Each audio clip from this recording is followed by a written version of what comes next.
Hermanos, la gracia y la paz del Señor Jesucristo sea en cada uno de nuestros corazones.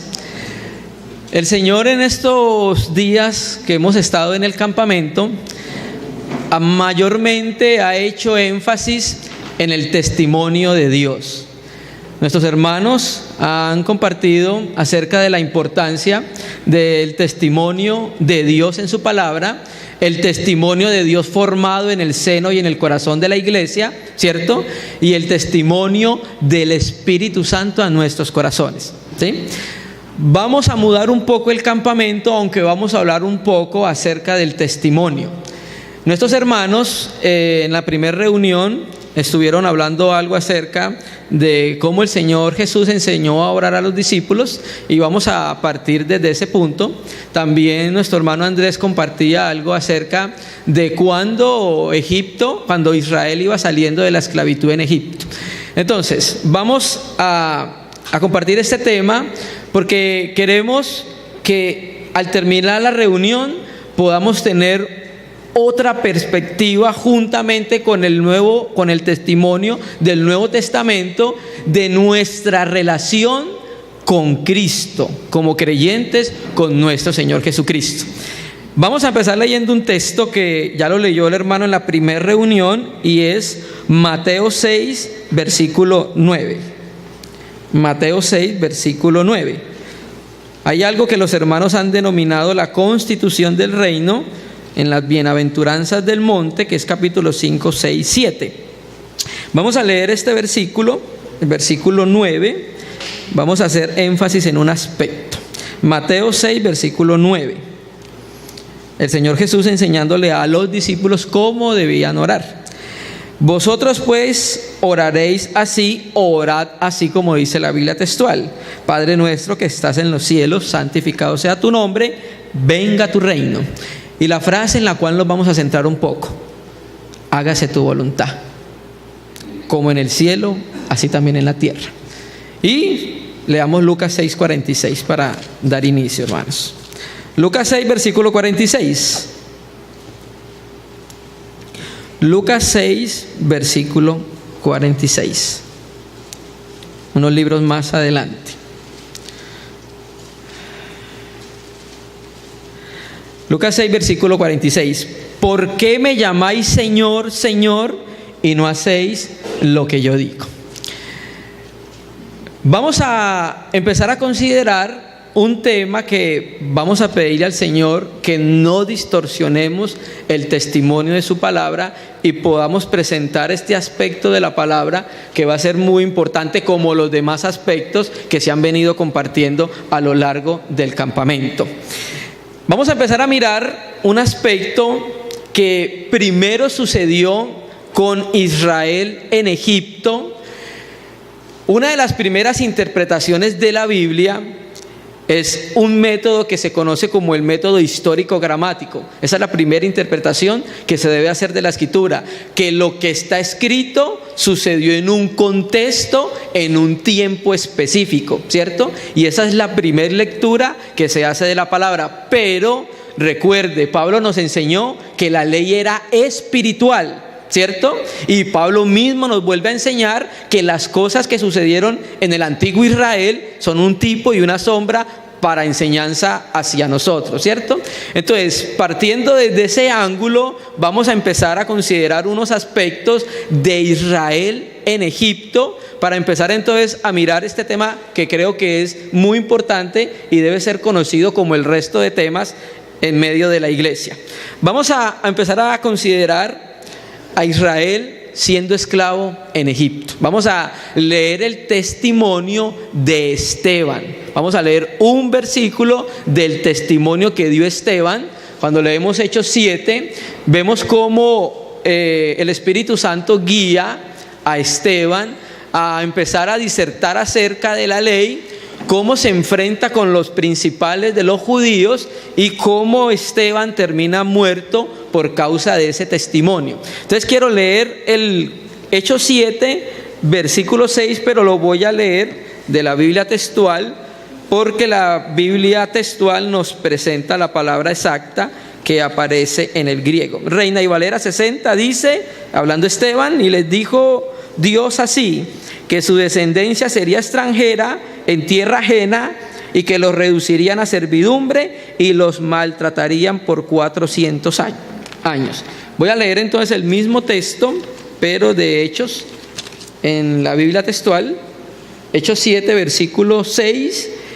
Y Dios habló así a Abraham. O sea, Esteban está citando Génesis, el testimonio que Dios le dio a Abraham acerca de la estadía del pueblo de Israel en Egipto y qué iba a suceder con ellos.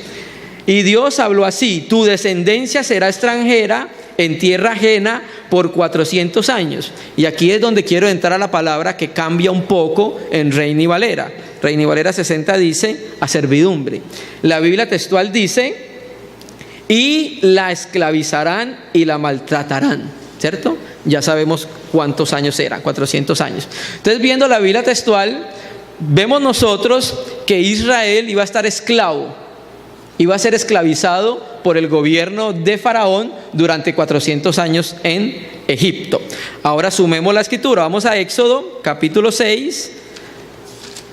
Éxodo capítulo 6, versículo 6. Éxodo 6, versículo 6.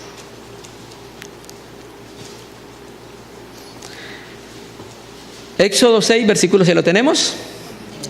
Por tanto dirás a los hijos de Israel, este es Dios hablando a Moisés: yo soy Yahvé, y yo os sacaré de debajo de las tareas pesadas de Egipto, y os libraré de la servidumbre o la esclavitud, y os redimiré con brazo extendido y con juicios grandes.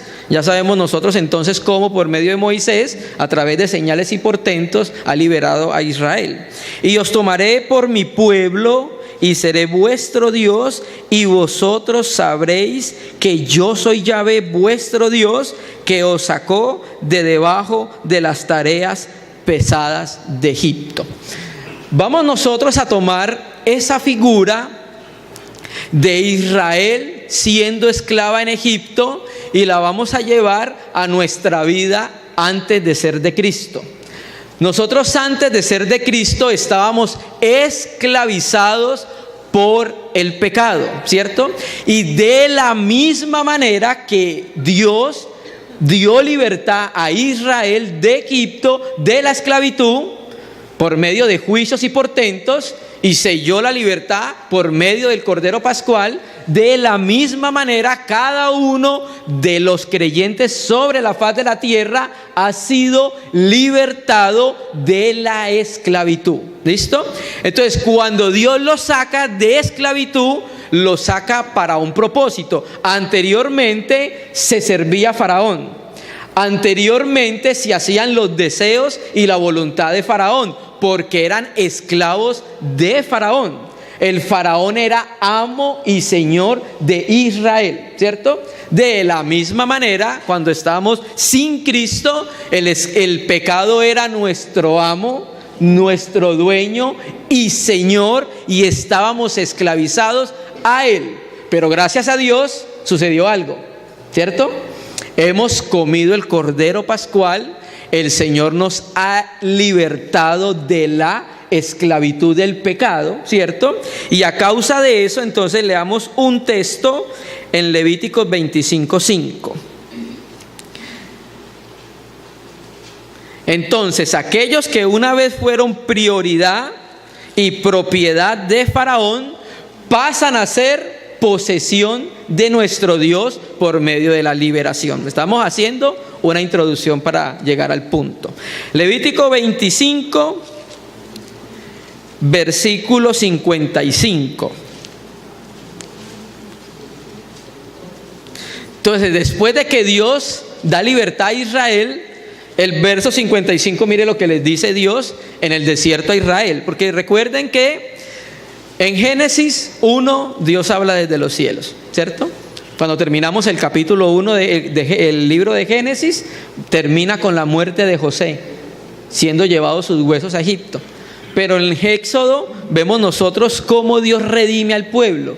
Pero en Levítico Dios le habla a Moisés desde el tabernáculo, y empieza a darle instrucciones cómo el pueblo se va a acercar a Dios. Y estando en el desierto, verso 55, porque mis siervos son los hijos de Israel, son siervos míos, a los cuales saqué de la tierra de Egipto, yo, Yahvé, vuestro Dios. Entonces empezamos mirando este primer principio. Israel estaba bajo la esclavitud de Faraón y Faraón era su amo y señor. Viene el Señor, interviene en la vida de los israelitas por medio de Moisés y da libertad. Ahora ya Israel no le pertenece a Faraón.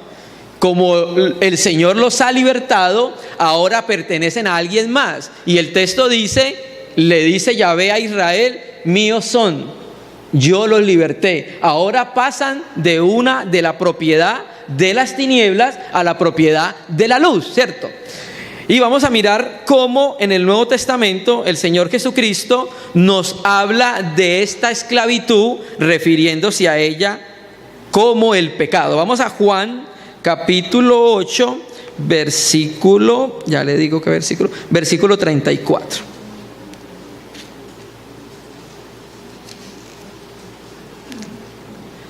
Juan 8, versículo 34. Empieza el Señor Jesús en su contexto hablando de que es la luz del mundo y llegamos al versículo 34.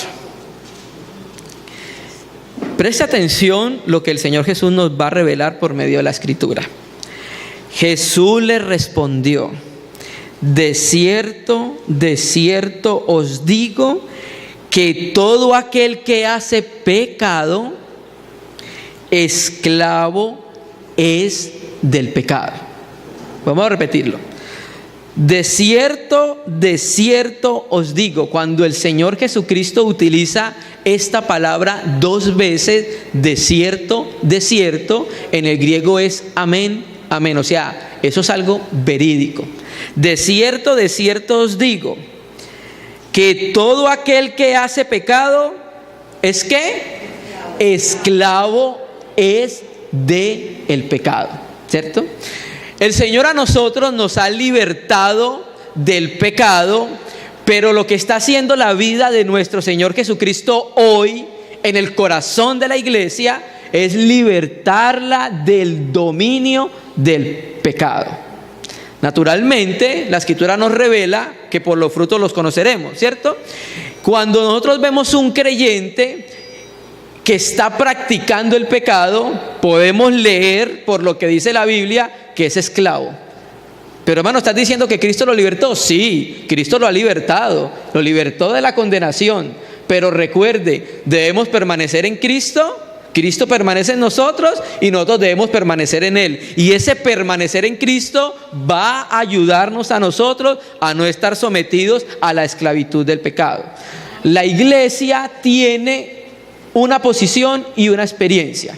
La Escritura nos habla en 1 Corintios que la iglesia fue santificada en Cristo Jesús. Amén, ¿cierto? Lo creemos.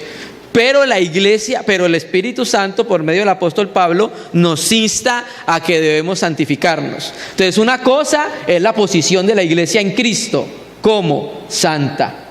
Esa es la posición de la iglesia en Cristo. Pero también debe haber una experiencia de la posición. Los que nos estamos santificando cada día más. ¿Listo? Entonces, el que es esclavo, el que hace pecado, es esclavo del pecado. ¿Qué pasó con la humanidad? ¿Qué pasó con Adán? Vamos a leer en Romanos 7, versículo 14. Romanos 7, versículo 14. Y el apóstol Pablo nos va a decir qué le pasó a la humanidad. ¿Por qué el hombre es esclavo del pecado? Romanos 7, versículo 14. Porque sabemos que la ley es espiritual, mas yo soy carnal. ¿Qué termina diciendo el texto? Vendido ¿a quién? Adán vendió la humanidad al pecado. Nosotros no hacemos pecados porque nos gusta. Nosotros pecábamos por causa de la naturaleza pecaminosa que estaba en nosotros. Si nosotros hacemos este ejercicio antes de ser de Cristo, ¿Cuántos de nosotros, antes de acostarnos a dormir, por la noche pensábamos y decíamos, mañana voy a mentir, mañana voy a mentir, mañana voy a mentir? Ninguno, ¿cierto? Se levantaba y ¿qué pasaba? Mentía. No tenía que hacer mucho esfuerzo, porque era algo propio y natural de la naturaleza caída que fue vendida al pecado. ¿Cierto que sí? Que fue vendida al pecado. Pero así como Dios intervino en Israel, Cristo intervino en nuestra vida. Aleluya. Y no nos dejó en nosotros, no nos dejó en la esclavitud y no nos dejó en nuestros pecados. Entonces vamos a mirar qué dice Pablo acerca de eso. Ahí mismo en Romanos 6, versículo 16. Romanos 6, versículo 16. ¿No sabéis que si os sometéis a alguien como esclavos para obedecerle, sois esclavos de aquel a quien obedecéis? Y va a explicar el Espíritu Santo que nosotros podemos estar bajo dos tipos de esclavitud: sea del pecado para muerte, o sea de la obediencia para la justicia. El creyente fue libertado por Jesucristo y tiene libertad de someterse al pecado para dar fruto para muerte, o tiene libertad de someterse y ser esclavo de la justicia para la vida eterna. Pero gracias a Dios que aunque erais esclavos del pecado, habéis obedecido de corazón a aquella forma de doctrina a la cual fuiste entregado. Cuando nosotros estábamos esclavos del pecado, que llegó la palabra del Evangelio, la forma de doctrina es el Evangelio. Cuando llegó el Evangelio, nosotros escuchamos el Evangelio, y al escuchar el Evangelio se ha generado la fe. La fe es por el oír la palabra de Dios, y el haber creído en el Evangelio da como resultado que hemos sido libertados de la esclavitud del pecado, ¿cierto? Acá nos lo está diciendo. Gracias a Dios hemos obedecido y libertados del pecado. ¿Qué dice el texto? Viniste a ser siervos o esclavos de la justicia. ¿Sí? Qué precioso el Señor, que nos vio y consideró nuestra condición, una condición igual a la que tenía Israel en Egipto, sirviendo a Faraón, donde Faraón era su amo, era su dueño absoluto. Y versículo 22 nos dice: mas ahora que habéis sido libertados del pecado y hechos siervos de Dios, tenéis por vuestro fruto la santificación y como fin la vida eterna. Hicimos toda esta introducción para mirar el trabajo precioso que ha hecho Dios en nuestros corazones, cómo el Señor nos ha libertado de la esclavitud del pecado, del dominio del pecado, donde hacíamos solamente los deseos del pecado, donde el pecado era nuestro amo y Señor, utilizando la carne naturalmente. Pero gracias a Dios que hemos escuchado la forma de doctrina del Evangelio, hemos creído al Evangelio y el Señor nos ha libertado de ello. Ahora que el Señor nos ha libertado, vamos a empezar a entender nuestra relación de cristianos con Cristo. Vamos a ver ese aspecto que va a ser muy importante que nosotros lo conozcamos para tener una perspectiva un poco más amplia de nuestra vida cristiana, hermanos. Vamos primero a considerar una palabra griega, que es la palabra griega despotes, que en castellano se traduce déspota, ¿cierto? Y vamos a mirarla en Hechos 4, versículo 24. Hechos 4, versículo 24.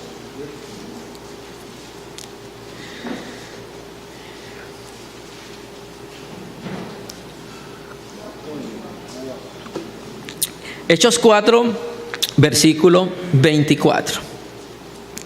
El contexto: estaba la iglesia en su primera manifestación, dando testimonio del Espíritu Santo, de la obra de Cristo, por medio de las señales, por medio de la palabra. Y llegamos al versículo 24. Y ellos, habiéndolo oído, alzaron unánimes la voz a Dios y dijeron, miren lo que dijeron: soberano Señor. Aunque en el griego más antiguo no aparece la palabra Señor, solo dice soberano. Soberano Señor, tú eres el Dios tampoco aparece en el griego antiguo, tú eres el Dios que hiciste el cielo, la tierra, el mar y todo lo que, el cielo y todo lo que en ellos hay. Quiero llamar la atención a la manera como los apóstoles se dirigían a Dios. Se dirigían a Él como el déspotes. Déspotes, esa palabra significa amo y dueño absoluto. Esa era la manera como los discípulos veían a Dios. Ellos mismos se veían como siervos o esclavos de aquel que es el dueño de todas las cosas. Recuerde, vimos cómo el Señor nos libertó para servirle a Él, ¿cierto? Así como si libertó a Israel, nos liberta a nosotros, pero pasábamos de tener un amo y un dueño a tener ahora otro amo y otro dueño. Aleluya. ¿Y cuál es ese dueño? Nuestro amado Dios, el dueño de los cielos y de la tierra. Y vamos a empezar a ver esa relación del cristiano con Cristo, que es una relación también de esclavo y amo, hermano. Amén. Miremos otro texto para mirar esta palabra griega déspotes en Judas capítulo 1. Antes de Apocalipsis vienen las cartas de Juan y viene Judas capítulo 1. Voy a leerlo de la Biblia textual. Voy a leer el versículo 4. Judas capítulo 1, versículo 4. Reina y Valera 60 dice: porque algunos hombres han entrado encubiertamente, los que de antes habían sido destinados para esta condenación, hombres impíos que convierten en libertinaje la gracia de nuestro Dios, y niegan a Dios el único soberano, y a nuestro Señor Jesucristo. Quiero leer la Biblia textual. Porque han entrado disimuladamente ciertos hombres impíos destinados desde antiguo para este juicio, los cuales convierten en laxivia la gracia de nuestro Dios, y niegan a Jesús el Mesías, nuestro único soberano y Señor. El griego más antiguo nos muestra que Judas está llamando al Señor Jesucristo déspotes Kyrios. Déspotes es soberano y Kyrios es Señor, ¿cierto? Esa manera como los apóstoles veían a Cristo, como los apóstoles veían a Dios, esa es la misma manera en que la iglesia debe ver a su Señor. Debe verlo como el dueño y soberano de todo. Debe verlo aparte como el Señor, hermano, ¿sí? Esta introducción la estamos considerando para mirar qué es un esclavo, ¿cierto? La estamos considerando para que nosotros pudiésemos considerar qué es un esclavo. Cuando nosotros nos acercamos a las escrituras que tenemos, en este caso sería la mayoría Reina y Valera, tú vas a encontrar comúnmente una palabra y es la palabra siervo.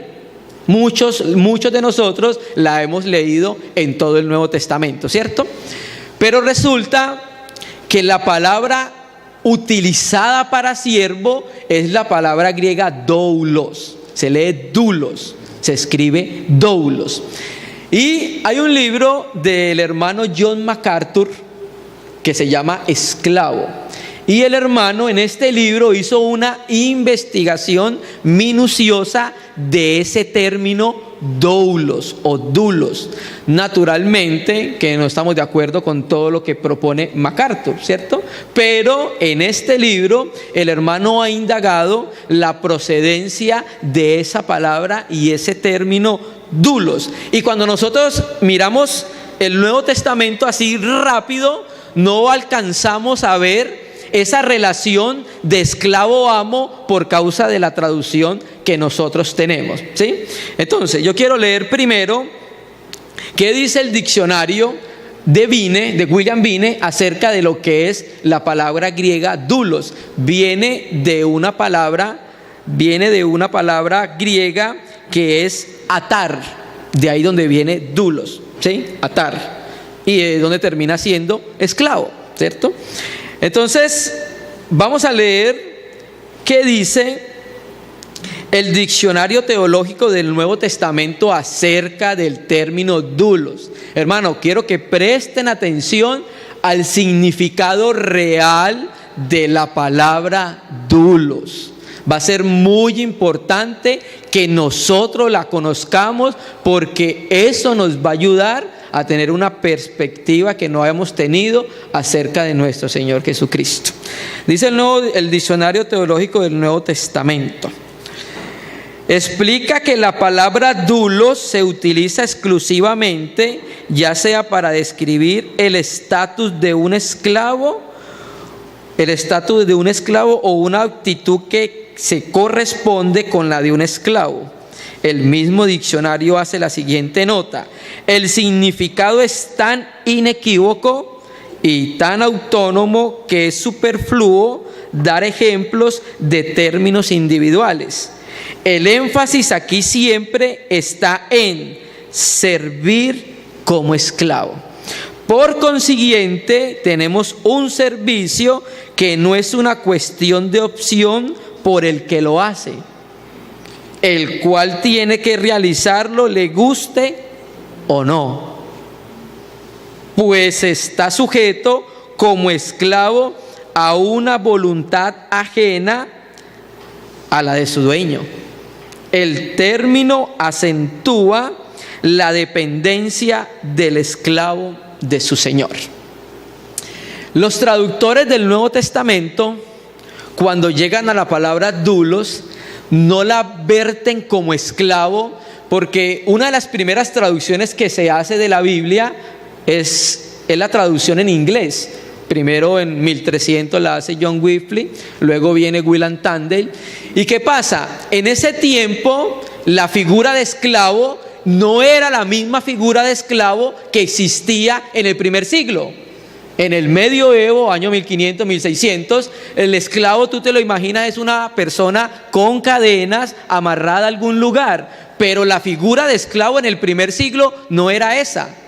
La figura de esclavo en el primer siglo era completamente diferente, ¿cierto? Y cuando los escritores del Nuevo Testamento escriben la Biblia, el Nuevo Testamento griego, tienen en cuenta precisamente la palabra esclavo, pero del contexto del primer siglo. Ni siquiera los esclavos en Israel, porque es que en Israel también habían esclavos, pero recuerde que había algo que se llamaba el jubileo, y en el jubileo podían tener libertad, ¿cierto? Pero cuando vemos el tiempo en que el Señor Jesús habla, cuando vemos el tiempo en el que los apóstoles están haciendo la obra apostólica, donde están predicando el evangelio, donde están edificando iglesias, en ese tiempo existía el gobierno romano dominante. Y es desde ese aspecto que ellos escriben la palabra doulos, siervo, que la tradujeron como siervo nuestros traductores, pero que generalmente significa es esclavo. Y al conocer que ese esclavo va a cambiar nuestra perspectiva hacia nuestro Señor Jesucristo. Porque es que, hermano, los siervos se contratan, los esclavos se compran. Esa es la diferencia. Y recuerde, nosotros no fuimos contratados, nosotros fuimos comprados. Hay un texto que dice que el Señor contrata, claro que sí. Pero para efectos de lo que estamos hablando es de la compra que hizo nuestro Señor Jesucristo por nosotros. Amén. Entonces vamos a leer un texto, vamos a Levítico. ¿Sí vamos entendiendo el asunto? Ok. Amén, hermano. Levítico, capítulo 25, versículo 44. Es que hay veces como que enredo el asunto, pero bueno, ahí vamos. Levítico 25, 44.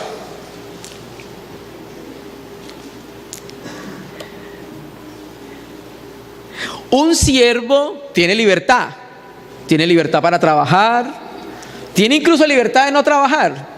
Si quiere, pues no va a jornalear un día y no le pagan. El esclavo no. El esclavo no tiene autonomía, el esclavo no tiene libertad, el esclavo le pertenece a su amo y le pertenece a su dueño. ¿Sí vamos entendiendo? ¿Sí vamos entendiendo? Levítico 25:44. Así tu esclavo como tu esclava que tuvieres serán de las gentes que están en vuestro alrededor. De ellos podéis comprar esclavos y esclavas. ¿Listo?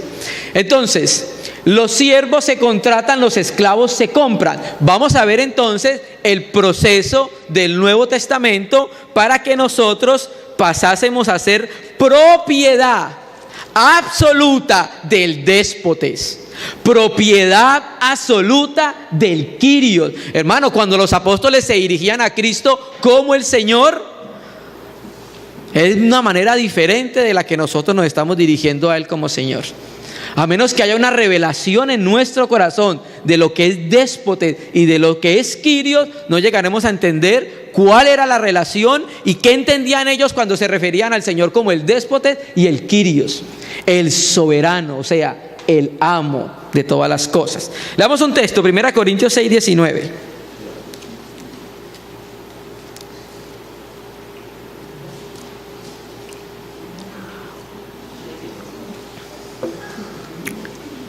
El Señor en alguna parte en el Antiguo Testamento le dice a Israel: ustedes son míos, porque yo los liberé, yo los liberté, ustedes me pertenecen, ¿cierto? Y mire lo que pasó en el Nuevo Testamento. 1 Corintios 6, versículo 19. Pablo escribiendo, tratando muchos problemas en la iglesia en Corintio, y llega el 19 y nos dice: ¿o ignoráis que vuestro cuerpo, ese que el Señor nos dio, es templo del Espíritu Santo, el cual está en vosotros? O sea, el Espíritu Santo está en vosotros, el cual tenéis de Dios. ¿Y qué termina diciendo? No es tuyo, no sois vuestros. ¿Sabe por qué no es nuestro? Porque le pertenece a alguien más. Alguien pagó por ese esclavo. Alguien pagó por ese esclavo. Versículo 20. Porque habéis sido comprados por precio. La palabra griega raíz para comprados es agora. La agora era un mercado público en el tiempo de la griega clásica, donde yo, si quería, iba y compraba esclavos allá. ¿Sí? Entonces el Señor, naturalmente, los receptores de la carta, que eran en este caso los corintios, entendían claramente a qué se refería Pablo cuando hablaba de la agora. No es que ellos lo vivían ahí, ¿cierto? Entonces, ¿por qué no es nuestro, el cuerpo nuestro? ¿Por qué no es nuestro? Porque habéis sido comprados por precio. Ahí donde nosotros vemos la grandeza del Señor, hermanos. Donde vemos la manera en que Dios nos amó. Nosotros no valíamos 5 centavos. No valíamos nada, hermano. Y el Señor dio el más alto precio por nosotros. Pagó un precio muy alto para que fuésemos de Él. Entonces, como pagó un precio tan alto, como nos compró de la esclavitud, nos libertó del amo que teníamos y ahora somos sus siervos, ahora Él es nuestro amo y nuestro dueño, nuestro cuerpo, nuestra vida, nuestro ser, le pertenece a Él. Todo lo nuestro es de Él. No es que nos compró, legalmente a Él le pertenecemos, legalmente. Pero Él quiere que nosotros lo entendamos desde el interior de nuestro espíritu y nos demos a Él por amor. Entendiendo que Él es el déspotes y entendiendo que Él es el Kyrios. Porque habéis sido comprados por precio. Glorificad pues a Dios en vuestro cuerpo y en vuestro espíritu, los cuales son de Dios. Y en el capítulo 7, versículo 23, nuevamente nos habla Pablo de lo mismo. Por precio fuisteis comprados, no os hagáis esclavos de los hombres. ¿Listo? Aunque ya lo sabemos, es más seguro. Vamos a leer la Biblia, vamos a sumar la palabra. Vamos a ver qué dice la Biblia acerca del precio de la compra. Vamos a Hechos, capítulo 20. Hechos 20, versículo 28. Nuevamente voy a leer la Biblia textual. Creo que en estos aspectos ha sido un poco más exacta en la traducción. Hechos 20, versículo 28. Recuerde, Pablo, estando en Mileto, manda a llamar a los ancianos de Éfeso. Les da una instrucción porque no se iba a volver a ver con ellos. Y llegamos al versículo 28, hablándole a los obispos, a los ancianos, a los presbíteros, les dice el 28. Por tanto, mirad por vosotros y por todo el rebaño que el Espíritu Santo os ha puesto como obispos para pastorear o apacentar la iglesia del Señor, la cual él ganó por su propia sangre. Leamos 20:28 de la Biblia textual. Tened cuidado de vosotros mismos y todo el rebaño en que el Espíritu Santo os puso por obispos para apacentar la iglesia de Dios, que él, ¿quién es él? Dios adquirió mediante su propia sangre. Naturalmente que Dios es espíritu, ¿cierto? Es el principio bíblico, pero el Dios encarnado derramó su sangre. El Hijo de Dios se encarna, toma humanidad y luego derrama su sangre, ¿cierto? Ese es el precio alto que pagó nuestro Dios por sacarnos de la esclavitud, ¿cierto? Entonces, entendiendo lo que es el contexto de esclavitud desde el punto de vista de los apóstoles y los profetas y del mismo Señor Jesucristo, desde el primer siglo, desde ese punto ellos están escribiendo en pleno gobierno en pleno dominio del gobierno romano, del imperio romano. Cuando nosotros entendemos qué era un esclavo en ese momento, vamos a empezar a vivir nuestra vida de esa manera, como lo vivieron los apóstoles, siendo esclavos del Señor, sometiendo su voluntad a la voluntad de su dueño, glorificando a Dios en sus cuerpos, porque no son nuestros, le pertenecen a Él, pagó por Él, ahora somos esclavos pero de Él. ¿Listo, hermano? Entonces vamos a seguir considerando un poco más acerca de este aspecto. Entonces, nuestro cuerpo, naturalmente el contexto de 1 Corintios 6, viene hablando el apóstol Pablo acerca de que el cuerpo no es para la fornicación, sino para el Señor, ¿cierto? Y en ese contexto entonces vamos a leer 1 Corintios 9, 27. Entonces, el Señor nos liberta para hacer de Él, paga un precio y nos llama a que nos sometamos a Él y coloquemos a disposición de su reino, a disposición de nuestro amo, ¿cierto? Nuestro cuerpo. Entonces, el apóstol Pablo, entendiendo la vida cristiana, en 1 Corintios 9, vamos a leerlo, él nos habla de qué hacía para poder presentar el cuerpo de él al servicio de su amo, ¿cierto? Porque una de las particularidades de los esclavos del primer siglo es que no tenían voluntad. Ellos no podían hacer absolutamente nada diferente a lo que el amo les ordenara. No podían hacer nada diferente a lo que el amo les ordenara. Única y exclusivamente lo que su Señor dijese. Mira lo que dice 1 Corintios 9, versículo 26. Así que yo de esta manera corro la carrera cristiana, porque está teniendo en mente los juegos de la antigua Grecia. Así que yo de esta manera corro, no como a la aventura. O sea, Pablo tenía una meta cuando corría, no corría porque sí. De esta manera peleo no como quien golpea al aire, sino que golpeo mi cuerpo. La palabra golpeo mi cuerpo, Jaime Sonfaucet, en el comentario del Nuevo Testamento, dice que significa esto: golpear con el puño debajo del ojo hasta dejarlo morado. Así más o menos traduce el griego. No estamos hablando de ascetismo, ¿cierto? Ahorita no salgan los hermanos y vayan. No. Esa era la manera en que se entendía cómo se sometía el cuerpo, ¿cierto?, para que sirviese al Señor. Ya sumando la palabra, entendemos nosotros que el apóstol Pablo nos vuelve a decir de varias maneras: haced pues morir lo terrenal en vosotros, y si por el Espíritu haced morir lo terrenal en vosotros, ¿cierto? Así que yo de esta manera corro, no como a la aventura, de esta manera peleo, no como quien golpea el aire, sino que golpeo mi cuerpo. ¿Sabe para qué? Y lo pongo en servidumbre. Nosotros somos esclavos del Señor,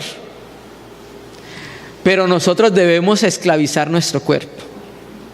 El hermano Ni, en el libro El Obrero Cristiano Normal, habla acerca de la disciplina del cuerpo, ¿cierto?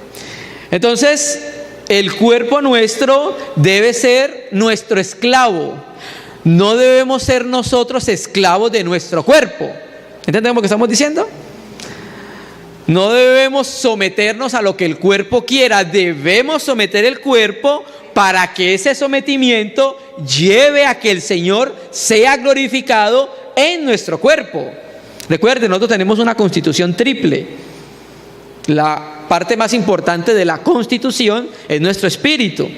Es desde ahí, desde el espíritu, la parte más profunda de nuestro ser, donde Dios está direccionándonos, ¿cierto?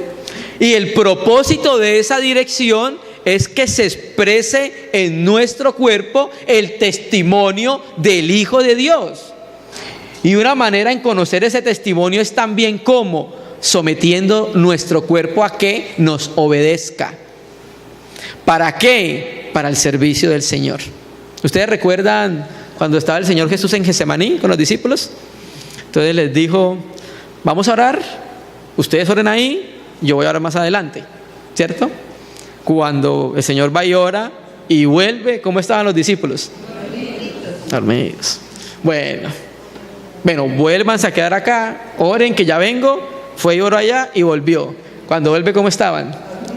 Dormidos otra vez. ¿Eso qué nos muestra? ¿Eso qué nos muestra? Precisamente esto que estamos hablando. No estamos diciendo que dejemos de dormir, no. Estamos diciendo que hay momentos en el que el cuerpo nos debe obedecer para la obra del Señor. Nuestro cuerpo debe ser siervo para el servicio del Señor. Mire, hermano, Pablo aprendió eso por experiencia. Pablo, ¿sabe qué decía? Bueno, hay veces hay abundancia, pero también decía hay veces hay escasez. Pero ¿sabe qué dijo? Lo más impresionante: cualquiera que fuese la situación, sé vivir. ¿Por qué? Porque había sometido su cuerpo al servicio del Señor, ¿cierto? Sino que golpeo mi cuerpo y lo pongo en servidumbre, no sea que habiendo sido heraldo para otro, yo mismo venga a ser eliminado. O sea, este eliminado es de la carrera.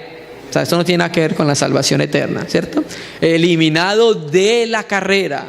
Pablo, si se hubiese descuidado y si no hubiese sometido a su cuerpo para el servicio del Señor, pues hubiese sido eliminado de la carrera de la que empezó a hablar, de la que empezamos a hablar en el capítulo 6, hermano. Amén. Entonces sí, yo mismo venga a ser eliminado. Por eso, ahora ya vamos a entender un poco más, aparte de lo que los hermanos han dicho, Romanos 12:1. Vamos a leer Romanos 12:1.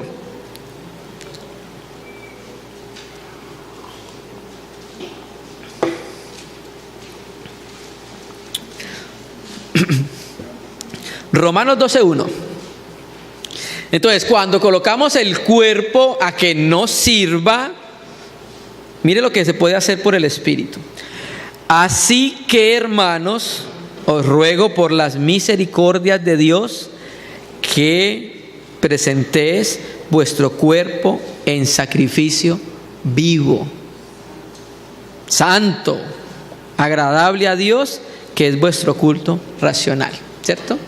Nuestro hermano Pablo hablaba en el campamento de Sasaima acerca de la presentación de nuestro cuerpo utilizando la figura de los sacrificios de Levítico.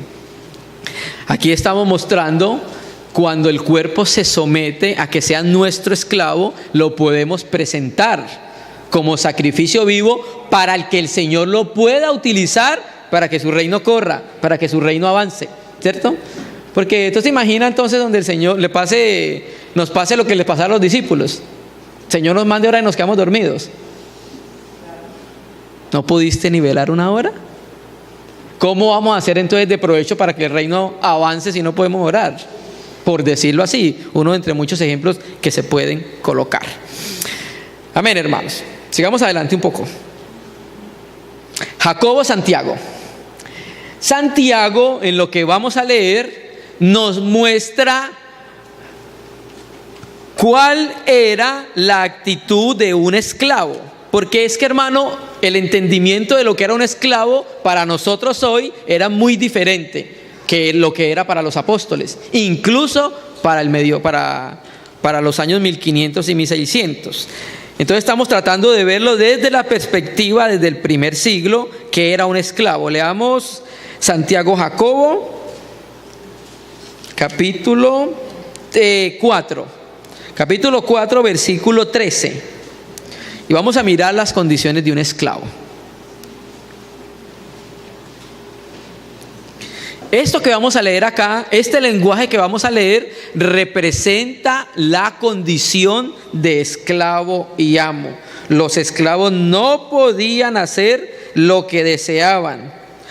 Lo único que ellos podían hacer era cumplir la voluntad de su amo, nada más. Entonces vamos a leer cómo Santiago nos habla también de este aspecto. Jacobo, Santiago 4, versículo 13. Vean lo que dice Jacobo.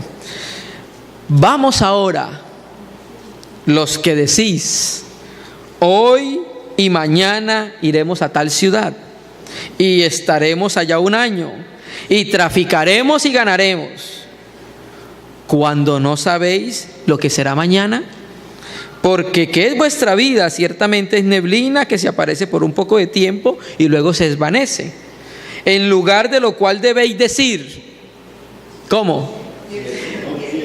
Porque es que es el Kyrios, porque Él es el amo y el Señor.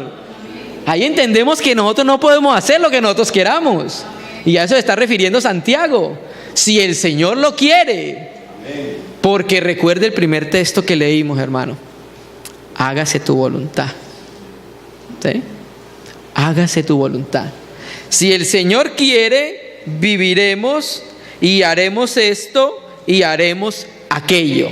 Este lenguaje representa la condición de un esclavo, que él no podía hacer lo que quisiese, no podía hacer lo que deseaba, él podía hacer lo que su Señor quisiese.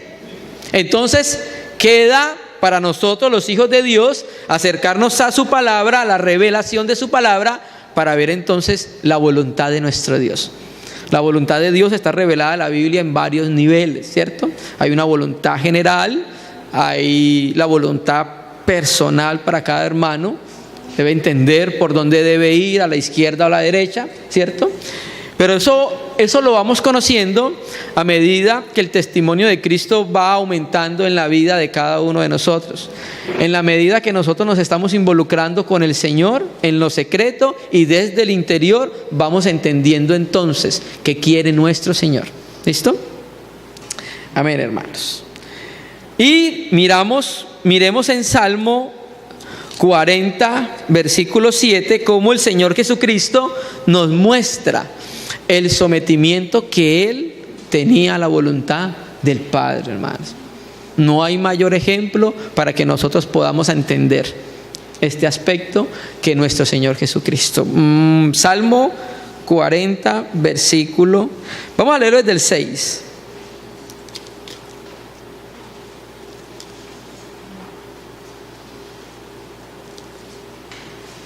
Salmo 40, versículo 6. Sacrificio y ofrenda no te agrada, has abierto mis oídos. En el escritor de los Hebreos, cuando cita este texto, dice me has preparado cuerpo. Entonces dije, este que está hablando acá es el Hijo de Dios. ¿Qué dijo? He aquí vengo, en el rollo del libro está escrito de mí, el hacer tu voluntad, Dios mío, me ha agradado. Y tu ley está en medio de mi corazón. El Señor Jesucristo vino para cumplir la voluntad del Padre, ¿cierto? Y ese cumplimiento de la voluntad del Padre por parte de nuestro Señor Jesucristo es una enseñanza para nosotros, de que si el Hijo, siendo Dios, se encarnó, se hizo la voluntad del Padre, cuánto más los esclavos que Él compró a precio de sangre, nosotros. Cuando hablo nosotros no me estoy refiriendo a los que estamos solamente acá, cada uno de los creyentes sobre la faz de la tierra. Todo aquel creyente que ha recibido al Señor, tiene el Espíritu de Dios en su corazón, es esclavo del Señor y debe conocer su relación esclavo-amo con nuestro Señor Jesucristo.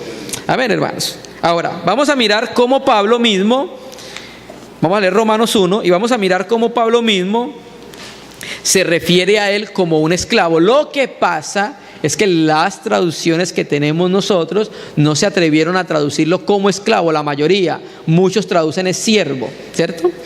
Aquí en Romanos 1:1 estuvimos mirando, hay una versión en inglés que se llama la King James, la versión del Rey Santiago, y en esa traducción donde dice Pablo siervo, en el inglés es servant, ¿cierto? Pero estuvimos mirando la traducción de John Nelson Darby. John Nelson Darby fue un hermano de los Hermanos Libres en Inglaterra, aunque tampoco estamos de acuerdo con todo lo que dijo Darby, pero en su traducción de la Biblia acá no traduce servant, él traduce bondman. Bondman significa esclavo, viene de atar, ¿cierto? Entonces el hermano entendió a qué se refería Pablo cuando estaba hablando acá. No era solamente un siervo, era un esclavo del Señor. Y ya vamos a mirar unos textos donde nos va a confirmar eso. Entonces leámoslo. Pablo, esclavo de Jesucristo, esa es la palabra. Pablo, esclavo de Jesucristo. Pablo mismo se consideraba un esclavo, sometido a la entera voluntad de su Señor, sometido a la voluntad de su déspotes, sometido a la voluntad de su Quirios. Y esa es la manera en que él escribe, identificándose no solamente como un siervo, porque es que el siervo tiene cierta libertad. Los siervos se contratan, Pablo no se contrató, a Pablo no lo contrataron, a Pablo lo compraron por precio de sangre. De la misma manera nosotros fuimos comprados de la misma manera que Pablo, por el mismo precio de sangre. Entonces Pablo se reconocía era como un esclavo, no simplemente como un siervo. Él se reconocía como uno que estaba bajo la voluntad de su Señor. ¿Ustedes recuerdan en el Antiguo Testamento cuando Dios llamaba a ciertos hombres? Por ejemplo, ustedes recuerdan cuando Dios se le aparece a Samuel, siendo un niño, cuando vivía con el sacerdote Elí. Y entonces el Señor le llama, Samuel, Samuel, ¿cierto? Y él se va corriendo, todavía no podía discernir que era el Señor. Era joven todavía, no podía discernir los asuntos espirituales. Y él piensa que es su Señor, en este caso Elí. Se va para donde Elí y le dice, heme aquí mi Señor. Y sucedió 3 veces hasta que Elí por fin entendió, ¿cierto? Por fin entendió y le dice, oye, a la próxima, cuando te vuelva a llamar, dile, he aquí el siervo de su Señor. ¿Cierto que sí? Entonces, este entendimiento de ser esclavo del Señor nos ayuda a ampliar un poco el entendimiento de la palabra en relación de cómo nos debemos conducir en relación con nuestro amo, hermano. No somos simplemente siervos. Hay siervos del Señor, claro que sí, pero no solamente simplemente siervos, sino esclavos del Señor. No nos pertenecemos. Todos necesitamos entender esto, hermano. Todos Los oídos más cerca son los míos. Todos necesitamos entender esto, que somos propiedad exclusiva del Señor, que nosotros no nos gobernamos a nosotros mismos, hermano. Hay alguien que tiene el gobierno sobre nosotros. Amén. Y entonces leímos, Pablo, siervo de Jesucristo. Entonces ahora sumemos la palabra en Gálatas 6, versículo 17.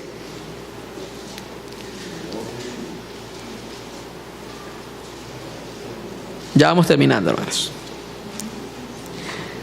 Gálatas 6, versículo 17.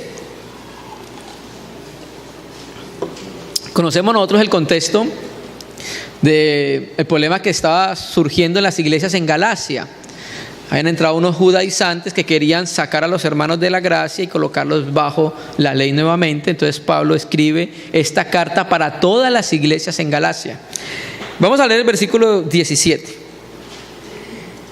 De aquí en adelante nadie me cause molestias, porque yo traigo en mi cuerpo las marcas del Señor Jesús. En el griego dice solamente las marcas de Jesús.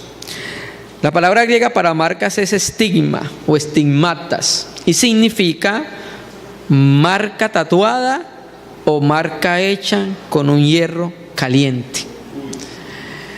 Naturalmente que las marcas en Pablo era un testimonio de ser un esclavo del Señor.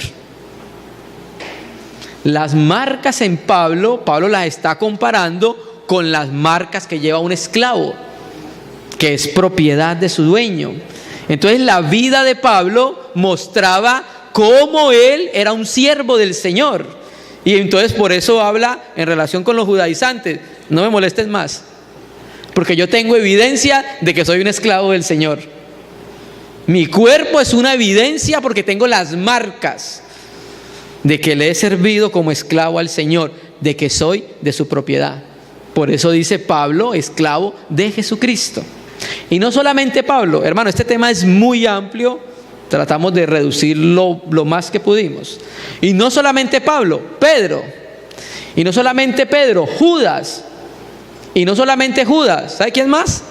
Santiago Jacobo, el medio hermano del Señor Jesucristo. Santiago Jacobo, vamos a leerlo, él pudo haber dicho: Santiago Jacobo, medio hermano del Señor Jesucristo, ¿cierto? Yo lo hubiera hecho. Pero ¿sabe cómo escribe? Santiago de Jacobo, esclavo. Nuevamente Budman en la versión de Jonathan Darby. Budman. O sea que mire qué revelación tuvo Santiago acerca del Señor Jesucristo. No se consideraba ni siquiera su hermano, no se consideraba ni siquiera un siervo, se consideraba un esclavo de él. Al principio para Santiago fue difícil. Ustedes recuerdan lo que dice el texto. La escritura dice en Juan que ni aún los hermanos creían en él.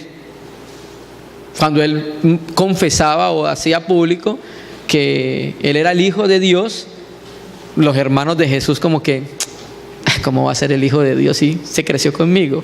Era algo extraño para ellos entender eso.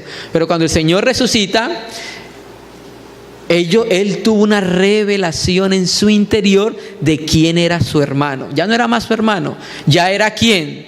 El déspotes Quirios. Ya no era su hermano, medio hermano, ya es el Señor. Y ante ese Señor él dice: soy su esclavo, esclavo del Señor. Esa era la manera en que los apóstoles y la iglesia del primer siglo se dirigía a su Señor. Esa la manera era como ellos se veían, como unos esclavos, ¿cierto? Naturalmente que también la escritura habla de siervos, ¿cierto? Pero en relación con lo que estamos hablando es esclavos, hermano, es esclavos. Quiero leer del libro de John MacArthur, Esclavo, 5 aspectos que él muestra para que comparemos la esclavitud con el cristianismo bíblico. El primero: propiedad exclusiva. Así era la esclavitud del primer siglo, y él lo va a comparar con el cristianismo bíblico. 1. Propiedad exclusiva. Cristo nos adquirió a través de la muerte de cruz. Nos compró a precio de sangre.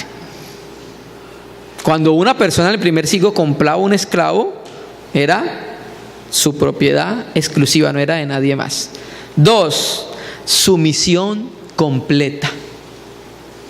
Implicaba estar siempre disponible a obedecer al amo en todas las maneras.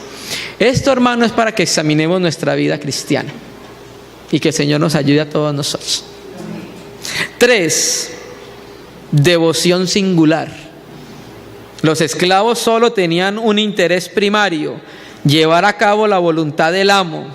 Nuestro mayor interés se resume en las palabras de Cristo: amarás al Señor tu Dios con toda tu mente, con todo en tu entendimiento, con todo tu corazón y con toda tu alma. Devoción a nuestro amo. 4, dependencia absoluta. Como parte de la familia del amo, los esclavos eran totalmente dependientes de sus dueños en cuanto a las necesidades básicas de la vida, incluyendo la alimentación y el refugio. A diferencia de las personas libres, los esclavos no tenían que preocuparse porque sus necesidades estaban atendidas. Ellos podían centrarse enteramente en servir a su amo. O sea, uno de los beneficios también, cuando se tenía un esclavo en ese tiempo, era que el esclavo no se preocupaba de su comida, no se preocupaba de su bebida, no se preocupaba de su vestimenta y no se preocupaba de su vivienda. ¿Por qué? Porque eso era responsabilidad de su amo, ¿cierto? De la misma manera el Señor nos enseña algo a nosotros. ¿Sabe qué nos enseña el Señor a nosotros? Buscad primeramente el reino de Dios y su justicia. ¿Sí? Pero quiero leer un texto donde muestra que el Señor nos ha tomado como esclavos y se ha hecho responsable por nosotros. Lo que pasa es que ahí juega un papel importante la fe que ejerzamos para depender absolutamente de nuestro amo. Vamos a leer el Salmo 23. Creo que todos lo conocemos, ¿cierto? Pero quiero leer el Salmo 23 de la versión Reina y Valera 1865. Salmo 23, Reina y Valera 60 dice: Yahvé es mi pastor, nada me faltará, ¿cierto? Dice Reina y Valera, todos lo conocemos. Reina y Valera 1865 dice: Yahvé es mi pastor, no me faltará. ¿Sí? No me faltará. ¿Sabe por qué no me faltará? Porque Él es mi amo. Porque Él es nuestro amo y Él se encarga de todas nuestras necesidades para poder dedicarnos al Señor. Amén, hermanos. Y leemos el quinto punto, estábamos leyendo, responsabilidad personal. Los esclavos del primer siglo eran completamente responsables ante sus dueños por todo lo que hacían. Por último, la evaluación de su amo era la única que importaba. Si el amo estaba satisfecho, el esclavo se beneficiaba.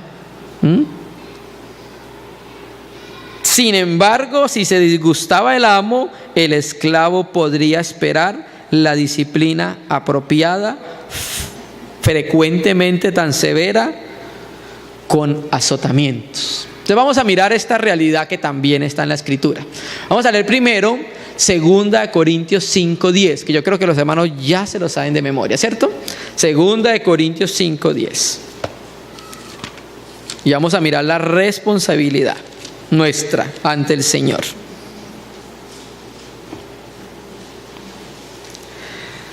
Segunda de Corintios 5:10, porque es necesario que todos nosotros, todos nosotros somos los creyentes, comparezcamos ante la bema, ante el tribunal de Cristo. Pablo aquí está teniendo en cuenta que en los Juegos Olímpicos había un juez, y era ese juez era el que se sentaba cuando los corredores llegaban. Él era el que decía: este llegó de primero, este llegó de segundo, este llegó de tercero. Esa era la manera en que se hacía la bema, el asiento, el juicio. No era un juicio para condenación, ¿cierto? Todos nosotros, los creyentes, compareceremos ante el tribunal de Cristo. Y cuando estemos ante el tribunal de Cristo, la Escritura sigue diciendo: sea para recibir lo que haya hecho estando en el cuerpo, sea bueno o sea malo. Entonces, lo que leímos ahorita, los esclavos en el primer siglo, cuando hacían lo bueno, tenían su recompensa de su amo, pero cuando no, tenían entonces el juicio de su amo, ¿cierto? Eso es lo que nos habla 1 Corintios 5:10. Al creyente se le va a recompensar, sea lo bueno, sea lo malo. ¿Listo? Entonces vamos a mirarlo para ir terminando. Lucas 19. Lucas 19.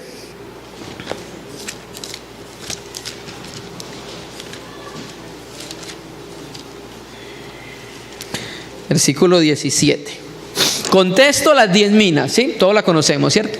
El Señor dio una mina a cada uno. Sí. Y cuando volvió el Señor, vino a pedir cuenta de su mina. Y leamos el versículo 17. Vino el primero, el 16, diciendo: Señor, tu mina ha ganado 10 minas. Él le dijo: está bien, buen siervo. Por cuanto en lo poco has sido fiel, tendrás autoridad sobre 10 ciudades. ¿Qué es esto? Que el amo estuvo complacido con el servicio de su esclavo, entonces lo galardonó, ¿cierto? Pero veamos el caso donde no fue así. Mateo 24. Mateo 24, 45. Mateo 24, 45. ¿Quién es pues el siervo? Aquí es esclavo, nuevamente es doulos. ¿Quién es el esclavo fiel y prudente al cual puso su señor sobre su casa? Habían esclavos que eran administradores de la casa de su amo. ¿Ustedes recuerdan el caso de José? Él era un esclavo, ¿cierto? Fue vendido y fue comprado. Y él era el que Potifar lo tenía como administrador de su casa.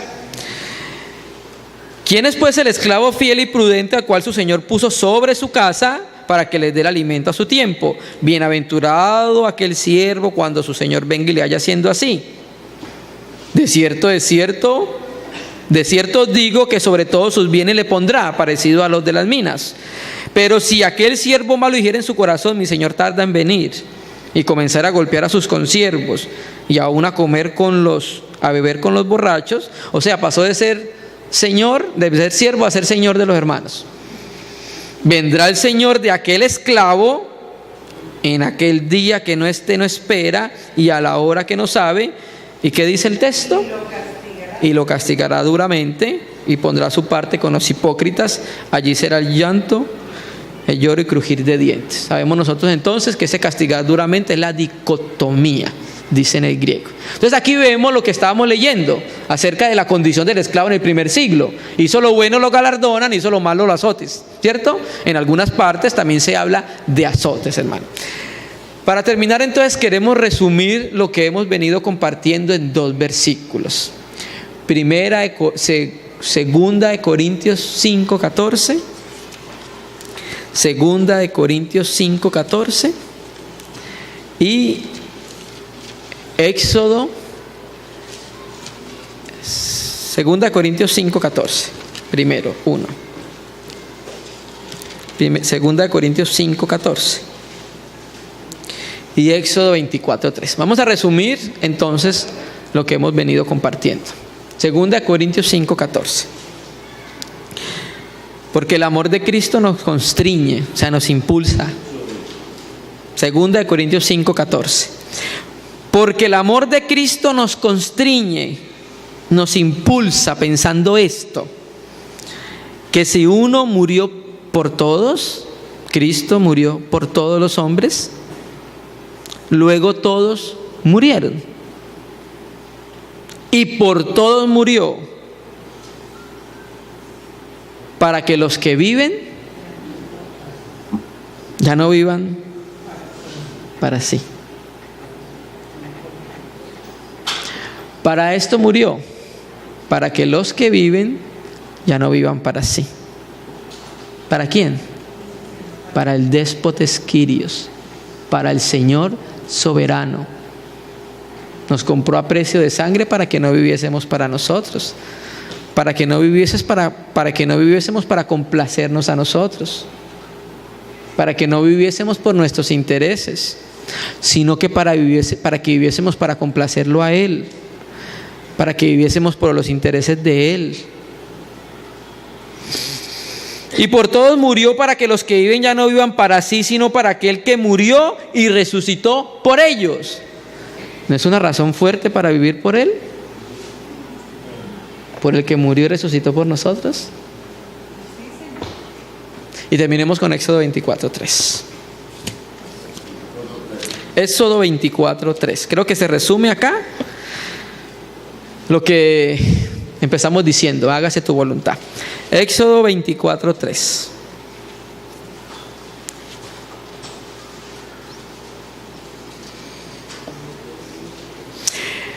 Éxodo 24:3. Y Moisés vino y contó al pueblo todas las palabras de Yahvé y todas las leyes, y todo el pueblo respondió a una voz y dijo: mire lo que dijo el pueblo, mire lo que debemos decir nosotros.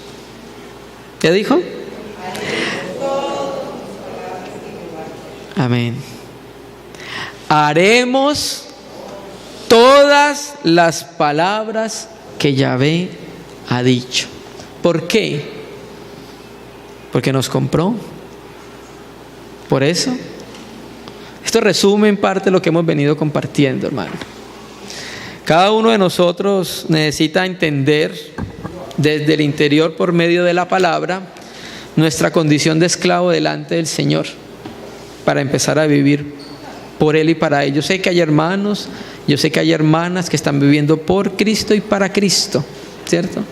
Pero aquellos que aún no, siempre estamos a tiempo, hermano, de volver nuestra mirada al Señor, vivir por aquel que pagó un alto precio por nosotros. Somos sus esclavos. Vamos a orar al Señor, hermano, vamos a agradecerle.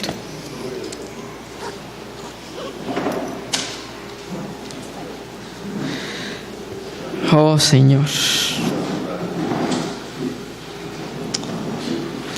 cada vez queremos conocer, Señor, nuestra relación contigo, Señor.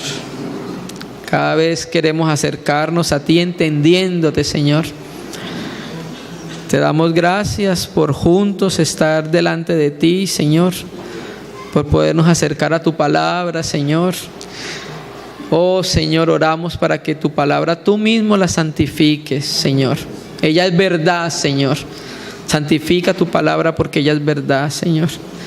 Arma nuestro pensamiento de esta manera, Señor. Ayúdanos a entender nuestra condición de esclavo delante de ti, Señor. Ayúdanos a entender que tú nos viste en esa condición de pecado y nos compraste, Señor. Un precio que nadie hubiese pagado por nosotros, Señor. Un precio que solo tú le diste a nuestra alma y solo tú lo pagaste, Señor. Ayúdanos a ser tus esclavos por amor, Señor. No queremos seguir viviendo para complacernos, Señor. No es beneficioso para nosotros, no lo queremos, Señor. Queremos vivir para complacerte, Señor. Queremos vivir en nuestra vida con las marcas de que somos tus siervos, que somos tus esclavos, Señor.